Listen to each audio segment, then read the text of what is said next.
Vamos a comentar la subida de los tipos de interés en Estados Unidos y también os voy a explicar por qué yo pensaba que iban a subir 0,5 y han acabado subiendo un 0,25.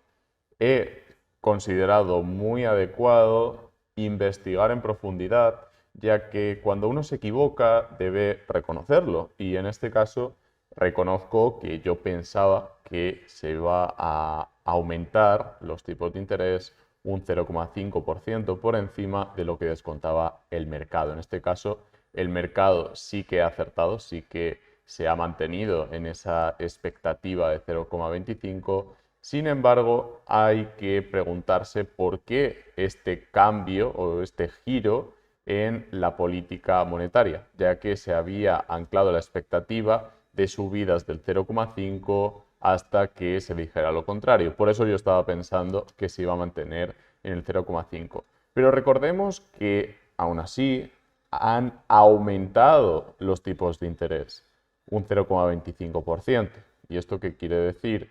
Que además de estar ya altos, han subido. No han bajado los tipos de interés, siguen estando altos. Por lo tanto, debemos tener este asunto en mente a la hora de comprar una vivienda. Por cierto, estoy en el showroom de Inversiones Capital de Core Global en Playa del Carmen, en México, y por eso tenéis de fondo las pantallas. Estoy cubriendo a un compañero y por eso estoy en la oficina. Y para comprar una casa, para comprar un coche, los tipos de interés son muy relevantes. Podemos hablar de tipos de interés en los préstamos y en otras operaciones financieras, pero principalmente en los préstamos. Y hablando de préstamos, debemos tener en cuenta a quién le afectan más los tipos de interés. Sí, hay muchas familias que se ven afectadas por este tipo de movimientos, concretamente las familias que tienen una hipoteca a tipo variable se van a ver afectadas por este cambio en la política monetaria, ya que van a seguir pagando más, pero no tanto en relación con otros meses. Es decir, si estabas acostumbrado a que te subieran cada mes un porcentaje superior, ahora ese porcentaje sigue siendo superior, pero no hay una subida tan fuerte. Si hubieran subido 0,5, obviamente habrían tenido que pagar más intereses. Como vemos, tenemos un asunto sobre la mesa muy relevante que es la deuda del Tesoro de Estados Unidos. En este caso, la deuda del Tesoro de Estados Unidos desde hace unos días ya no tiene límite. Por lo tanto, pueden seguir imprimiendo deudas, siguen emitiendo bonos del Tesoro, T-bonds, por cierto, hasta límites insospechados hace unos años. Incluso si habláramos con los que impusieron esos límites al endeudamiento, se echarían las manos a la cabeza, dirían, pero vamos a ver cómo podéis endeudaros tanto. Se va a disparar la inflación, se va a disparar el desempleo cuando tengáis que subir los tipos de interés. Y ya está sucediendo, ya estamos viendo despidos masivos, aunque también hay verdad en que se está absorbiendo esa mano de obra que estaba llegando al mercado laboral. Concretamente, estamos viendo despidos en empresas tecnológicas y se están absorbiendo rápidamente. Pero aún así, debemos recordar que por mucho que hayamos visto este respiro en el mercado, no hay que descartar una posible subida de los precios en el futuro. Concretamente, vamos a echar un vistazo a qué precios están subiendo más y qué está sucediendo con la economía a un nivel un poquito más desagregado. Vamos a entrar en la inflación core o inflación core porque es un indicador que me gusta mucho y considero muy necesario a la hora de analizar qué podría llegar a suceder. En general, estamos viendo que los tickets de los aviones y el transporte está subiendo cuando el precio del petróleo se está desplomando.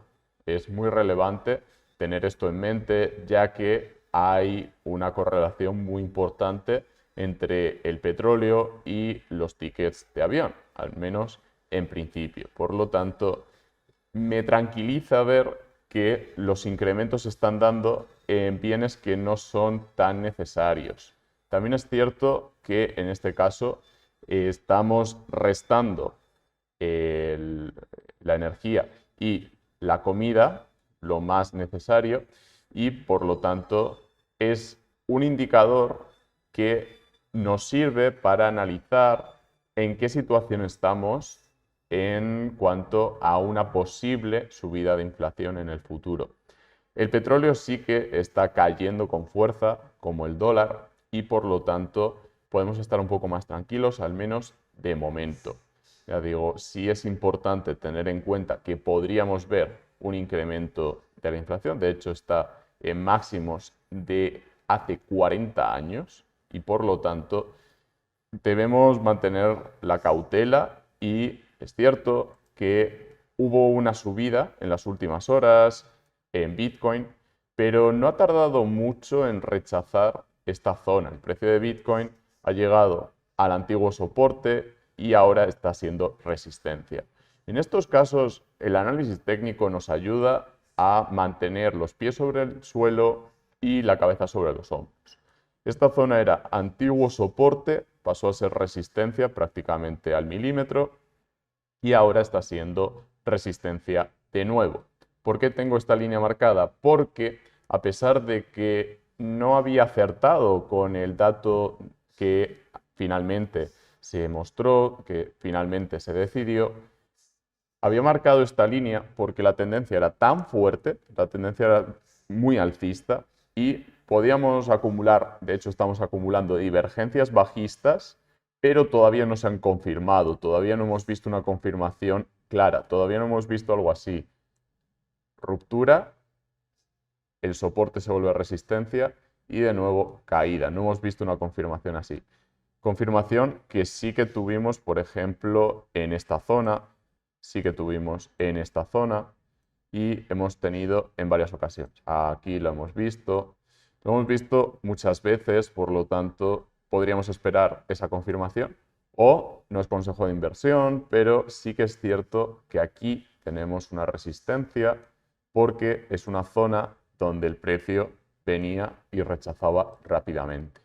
Vamos a ver el índice del dólar porque sí que ha roto el soporte, pero está acumulando divergencias, en este caso altistas. Al menos no está dejando nuevos mínimos. Toda esta zona viene siendo de soporte para el RSI y el precio sí que está dejando nuevos mínimos. Por lo tanto, mucha precaución con el dólar porque en cualquier momento puede resucitar de esta caída prácticamente sin frenos. Aunque recordemos que estamos todavía en una fase un poco delicada a nivel económico. Soy de los que piensa que la economía va mejor porque seguimos innovando. Por ejemplo, tenemos a ChatGPT que está revolucionando la economía global y por lo tanto está generando un crecimiento económico muy relevante. Pero también debemos mantener la precaución, por ejemplo, a la hora de comprar vivienda.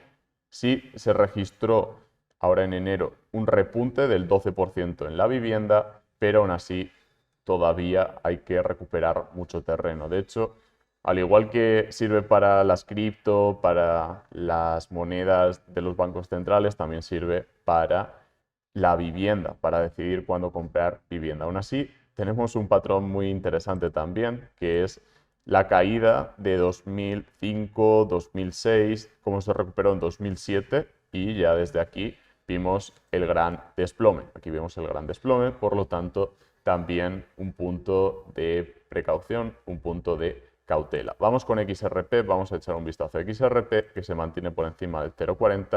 Vamos a ver la capitalización también por encima de los 20.000 millones y por encima de los 15.000 millones de forma bastante fiable.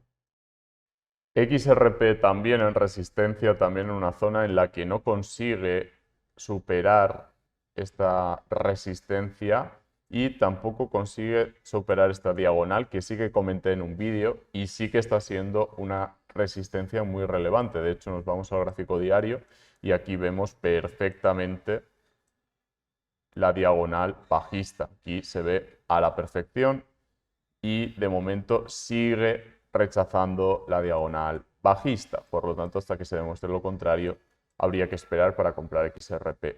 Hay dos escenarios, como siempre podemos marcar un escenario alcista y uno bajista.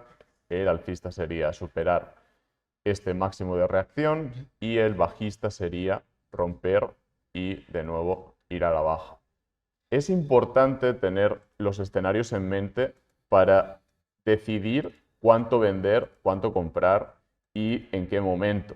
Se puede esperar más confirmación, se puede entrar más rápido y siempre vamos a tener un coste de oportunidad. Por lo tanto, me gustaría saber vuestra opinión en los comentarios y considero que todos los que hacemos análisis económico, financiero, análisis técnico, análisis fundamental, nos podemos equivocar. Lo interesante en este caso ha sido que yo pensaba que se iba a anunciar un dato y se ha anunciado otro. Entonces, sí hemos tenido un horizonte temporal muy claro, pero a veces es complicado evaluar si nos hemos equivocado o no, porque son decisiones que llevan tiempo y que en general son difíciles de seguir, pero aquí sí he de reconocer que pensaba que la inflación iba a ser del 0,5 en incremento, pero finalmente ha sido 0,25. Veamos qué efecto tiene sobre la inflación y veamos cómo evoluciona la situación. Sí que es cierto que se han diluido barreras a la movilidad, pero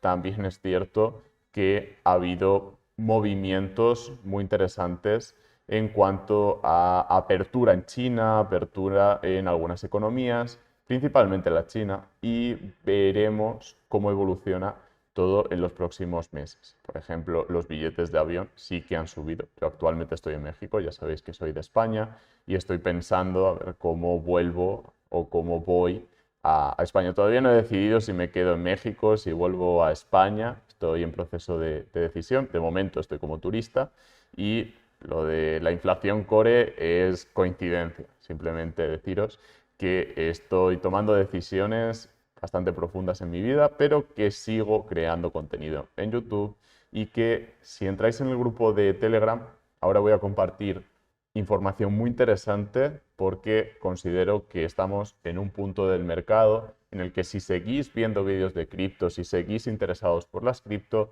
es porque realmente tenéis un compromiso y merecéis este tipo de vídeos, este tipo de contenido. Os mando un abrazo a todos, os recuerdo que nada de lo que he comentado constituye asesoramiento financiero ni consejo de inversión, pero podéis contactar conmigo si queréis asesoramiento, si queréis resolver vuestras dudas. Un abrazo y nos vemos en el próximo.